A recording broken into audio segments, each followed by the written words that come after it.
Hello everyone, সবাই কেমন আছো? আশা করছি সবাই খুব ভালো আছো। আমি কিন্তু খুব ভালো আছি। আজকে কি বলো তো, হ্যাঁ আজকে রাখি, তো এটা রাখির দিনের আর কি ব্লগটা আমি শ্যুট করেছি। তো সকালবেলা ঘুম থেকে উঠে পড়েছি, বেশ একটু দেরি হয়ে গেছে যেহেতু রাখি পরানোর টাইম ছিল একটা, মানে খুব তাড়াতাড়ির মধ্যে রাখি পরাতে হতো।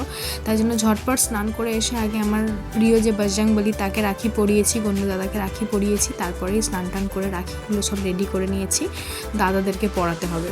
তো সব দাদারা সকাল সকাল ঘুম থেকে উঠেছে, তাই জন্য সবাই খুব একটা ক্লান্ত, সবার মুখ তোমরা দেখে বুঝতেই পারছো এটা আমার বড়দা। তো দেখো ঘুমিয়ে পড়েছিল, তারপরে ওকে আমি আবার ডেকে ডেকে আনলাম, এটা আমার মেজদা। তো সবাইকে রাখি পরিয়ে দিচ্ছি। আর তারপরে এটা হলো আমার সেজো ভাই, তারপর আর একটা আছে ছোট ভাই, পিসির ছেলেরাও আছে। তো সবাই মিলে এসেছিলো, এটা আমার মেজদাকে প্রণাম করলাম, বড়দা গিফট দিল, আর এদিকে মেজদাও কিন্তু গিফট দিল। এই রাখির দিনকে বোনেদের গিফট পাওয়াটা একটা না ইউনিভার্সাল অধিকার, মানে সব বোনেরা মানে ওই দিনটাতে মানে কি একটা যে আমাকে গিফট দেবে, দিতেই হবে, এরম একটা ব্যাপার। তো এই যে আমাদের মিনি, এটা আমার দিদির ছোট মেয়ে, এত মানে কিউটনেসের পুরো ডিব্বা এ একটা, আর সেরকম দুষ্টু, প্রচণ্ডই দুষ্টু। ও কিশোরী গান শোনে, দেবের খুব বড় ভক্ত। ওই কিশোরী গানটা প্রত্যেকটা বাচ্চার একদম মানে মন ছুঁয়ে গেছে, জানি না মানে এত ওরা শোনে কিশোরী গানটা, মানে এখনও পর্যন্ত গানটা যেন এখনও পুরনো হয়নি ওদের কাছে। তো দিদি চলে এসেছিলো আগের দিনকে, তো ওর মেয়ের একটুখানি ভিডিও তুললাম, দেখালাম তোমাদেরকে। ও অনেক সুন্দর দেখতে, মানে সুন্দর দেখতে থেকে বড় কথা খুব কিউট আর প্রচণ্ড দুষ্টু। আর এটা আমার ভাই, আমার ভাইকেও আমি রাখি পরিয়ে দিলাম। দেখো সবাই মানে একটুখানি টায়ার্ড আছে, সকাল সকাল ঘুম থেকে উঠে পড়েছে তাই। আর ওই দিকে যে ভাইটা দেখাচ্ছে ও আমার পিসির ছেলে, আর একটা পিসির ছেলে আছে সে আসেনি, তো ওকেও রাখি পরিয়েছি, সেটার ক্লিপিংসটা আর নেওয়া হয়নি আর কি। তো দেখো ফুলের রাখিগুলো দেখতে কি সুন্দর লাগছে। আমার দিদির রাখির ওপরটাতে আছে সানফ্লাওয়ারের, আর এখানে আমারটাতে রেড কালারের রোজ। আর এটা আমার জামাইবাবু হচ্ছে কি মানে খুব ভালো, মানে ছোট্ট মানে দিদি জামাইবাবুর যখন বিয়ে হয় তখন আমি ক্লাস 8-এ পড়ি। তো জামাইবাবু সত্যিকার বড় দাদার মতো, খুব ভালো, আমাদেরকে খুব ভালোবাসা। দিদি এখানে পরিয়ে দিচ্ছে রাখি আমার ভাইকে, আর এখানে আমার বোন পড়ছে জামাইবাবুকে। আমরা কিন্তু প্রত্যেক বছর ভাই ফোঁটাটা হয়তো করি না, কিন্তু রাখিটা জামাইবাবুর হাতে বাঁধি, কেননা জামাইবাবুকে আমরা সত্যিকার দাদা ভাবে মানি আর কি। তো আমাদের বাড়ির ওই একটাই বড় জামাই, তারপরে আমি, আমার পরে আমার বোন।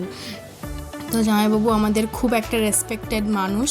হ্যাঁ, তো যাই হোক একটুখানি এদিকে আমার বোন রাখি পরাচ্ছে, ওর এটা ওদের সমবয়সী হবে, ওর থেকে 6-7 মাসের বড় হবে এই ভাইটা, তো যে কারণে ও আর প্রণাম করলো না। তো ভাই তো রাখি তো পরাতেই হবে। তারপরে জামাইবাবু গিফট দিল আমার বোনকে, চকলেট সেলিব্রেশন ক্যাডবেরি, তো আমাকেও দিয়েছিল। আমার সেজো ভাইকে রাখি পরিয়ে দিল। আমার বোন সবার ছোট, তো ওকে সবাইকে প্রণাম করতে হচ্ছে। তো যাই হোক এরকম একটা ব্যাপার। তারপর মেজদাকেও আমার বোন রাখি পরিয়ে দিল। ও সকাল সকাল উঠতে পারেনি, তাই জন্য 10:30টার পরেই রাখিটা পরালো।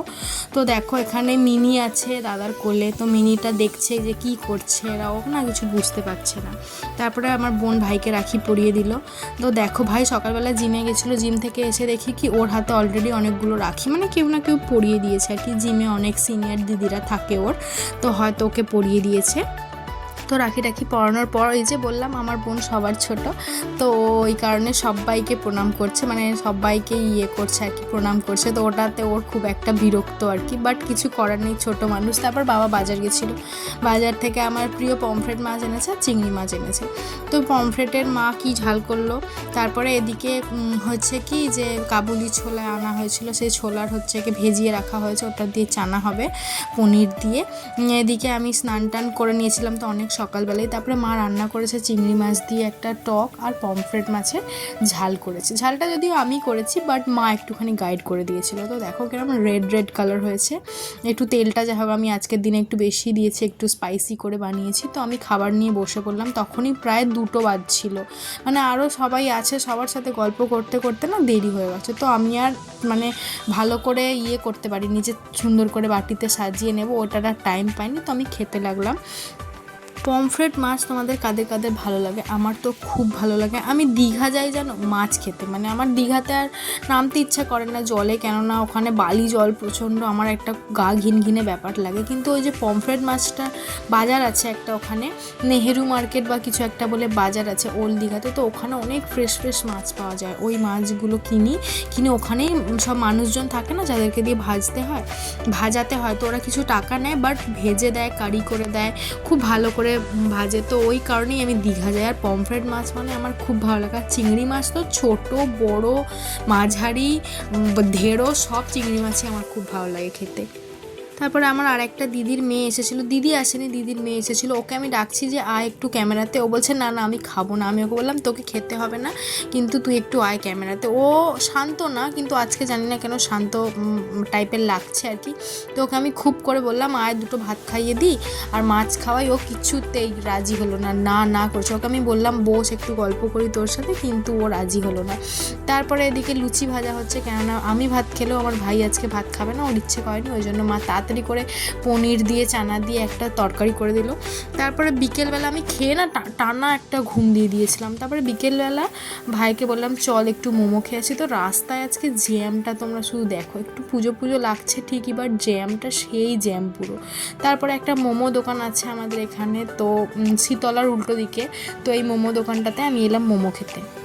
এখানে না বসে খাওয়াও যায়, কিন্তু ভেতরটা এতটাই ছোটো মতো না, মানে ভিড় আছে, তারপর বসে খাওয়া যাবে না। তো আমার যেহেতু বাড়ির সামনেই, তাই জন্য মোমো কিনে নিয়েই চলে এলাম বাড়িতে। তো দেখো এখানে নিচ্ছি মোমো, ভেতরটা দেখো অল্প, খুব ছোট্ট জায়গাটা, একটু জায়গাটা বড় হলে না হয় বসে খাওয়া যেত। তো ফেরিওয়ালা এই দোকানটার নাম, ভালোই মানে খুব ভালো করে মোমোটার, অনেক মানে ক্রিস্পি চিকেন, এই পপকর্ন অনেক কিছু রাখে। তো ওখান থেকে 2 প্লেট মোমো নিয়েছিলাম আর এই পকোড়াগুলো নিয়েছিলাম। অন্যান্য পকোড়াতে কি হয় চিকেনের একটা টুকরো দিয়ে দেয়, তার বাকিটা সবজি দিয়ে ভরিয়ে দেয়, কিন্তু এই পকোড়াটা কি স্পেশালিটি জানো তো, একটা গোটা চিকেন, ঠিক আছে, গোটা চিকেনের ওপর ব্রেড ক্রাম্বস আর একটা মশলা দেয়, যে মশলাটা অ্যামেজিং টেস্ট। তো আমি স্যুপ অনেকটা নিয়েছিলাম, আমার একটা মানে পিসতো বোন আমাকে বলেছিল তুই স্যুপ খেতে ভালো লাগে তো তুই ওই দোকানটাতে একটা বালতি নিয়েও যেতে পারিস, তোকে ওই বালতিতে নিয়েও স্যুপ দিয়ে দেবে, মানে এক বালতি তোকে স্যুপ দিতে পারবে ওরা। তো যাই হোক, জোকস অ্যাপার্ট, তো যাই হোক অনেকটা স্যুপ আমি বললাম যে দাও একটু বেশি করে। আর এই মোমোটার ফিলিংটা খুব ভালো, এখানে চিকেন বেশি, অন্যান্য মোমোতে হয় কি পেঁয়াজ দিয়ে দেয়, কাঁচা লঙ্কা দিয়ে দেয়, বেশি বেশি চিকেনটা কম দেয়, কিন্তু এখানে চিকেনটা ভরে ভরে দেয় আর মোমো সেই টেস্ট। আর স্যুপটার তো অ্যামেজিং টেস্ট, মানে শীতকালে এই স্যুপটা পুরো কামাল করে দেয় একদম, মানে সবাই সত্যি বলতে বালতি বালতি নিয়ে যায় বলতে গেলে। তো তারপরে এই পকোড়াটা ভাঙলাম, পকোড়াটা এত ক্রিস্পি, তোমরা দেখতেই পাচ্ছ কতটা ক্রিস্পি, একদম কড়মড়ে, তো খুব ভালো লাগলো খেতে। আর সব থেকে ভালো যেটা লাগে না, এর এই যে একটা মশলা দেয় পুরো ম্যাগি ম্যাগি টাইপের ফ্লেভার, মানে দারুণ, যে যে খেয়েছো তারাই বলতে পারবে যে এই মশলাটা কীরকম। তো আমরা পকোড়াটা খেয়ে নিলাম আজকে, আর সকাল থেকে অনেক কিছুই খাওয়া দাওয়া হয়েছে, বিকেলে খেলাম মোমো, পেটটা অনেকটাই ভার, রাত্রে আর কিছু খাওয়ার প্ল্যানিং আপাতত করছি না।